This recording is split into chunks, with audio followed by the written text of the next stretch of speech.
Hi friends, இன்றைக்கி நம்ம வீடியோவில் என்ன பார்க்க போகிறோம்னா பருப்பு சாதம் எப்படி செய்யுதுன்னு பார்க்கலாம்.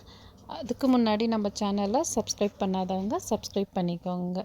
ஃபஸ்ட்டு நம்ம ஒரு கப்பு ரைஸ் எடுத்துக்கலாம். ஒரு கப்பு ரைஸ் எடுத்தால் 1/2 கப்பு பருப்பு எடுத்துக்கணும். நான் மைசூர் பருப்பு எடுத்துருக்கேன்.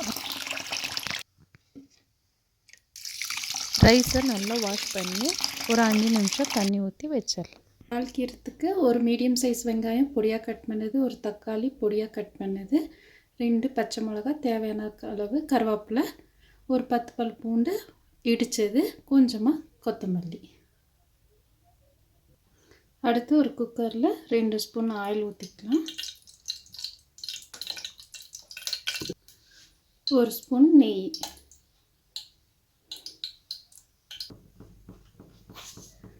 1/4 ஸ்பூன்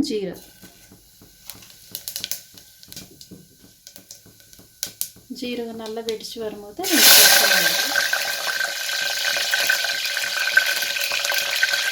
இதை தட்டி வச்சு பூண்டு,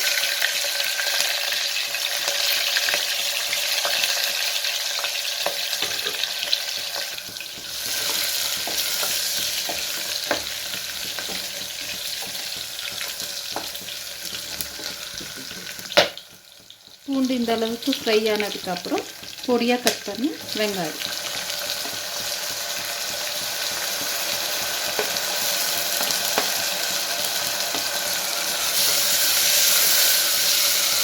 அது கூடயே கருவேப்பிலை போட்டு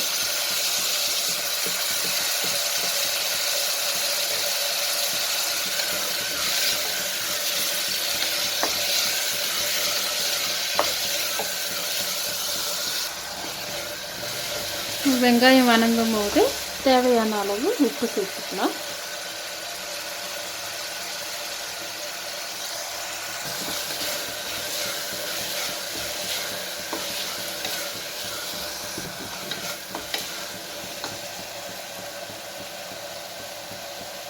கால் ஸ்பூன் மஞ்சள்,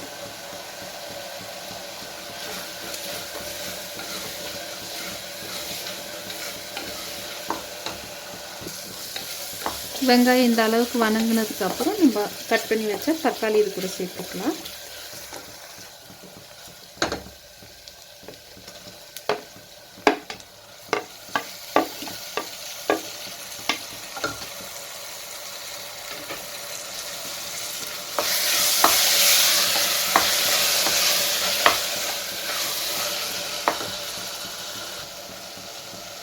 தக்காளி போட்டதுக்கப்புறம் 1 ஸ்பூன் மிளகாத்தூள்,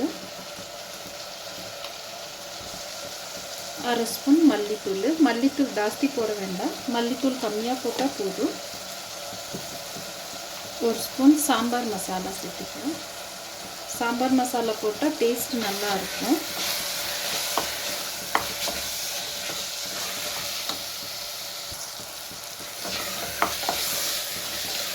தக்காளி நல்லா வேகிற அளவுக்கு நம்ம இதை நல்லா ஃப்ரை பண்ணி எடுத்துடலாம்.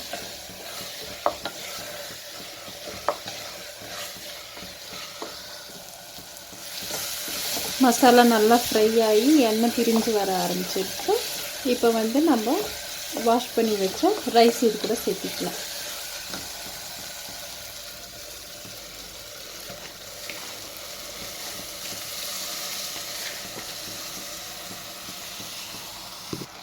ரைஸ் சேர்த்ததுக்கப்புறம் நம்ம மசாலாவோட ஒரு 2 நிமிஷம் இதை ஃப்ரை பண்ணிடலாம்.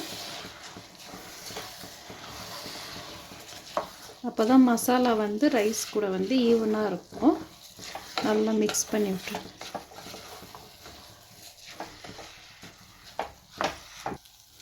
இந்த மாதிரி ரைஸை 2 நிமிஷம் இது மசாலா கூட ஃப்ரை பண்ணதுக்கப்புறம் நம்ம ரைஸுக்கு தேவையான அளவு தண்ணி ஊற்றிக்கலாம்.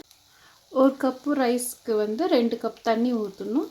நான் 1 கப் ரைஸும் 1/2 கப்பு இது பருப்பு சேர்த்துருக்கிறதுனால 3 கப்பு தண்ணி ஊற்றிருக்கலாம்.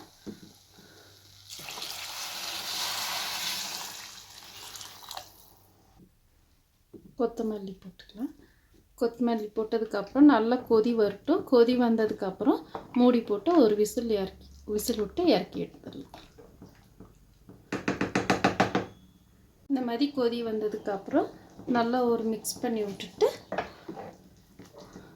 நல்லா மிக்ஸ் பண்ணி விட்டுடலாம். மூடி போட்டுட்டு ஒரு விசில் வந்ததுக்கப்புறம் ஆஃப் பண்ணிடலாம்.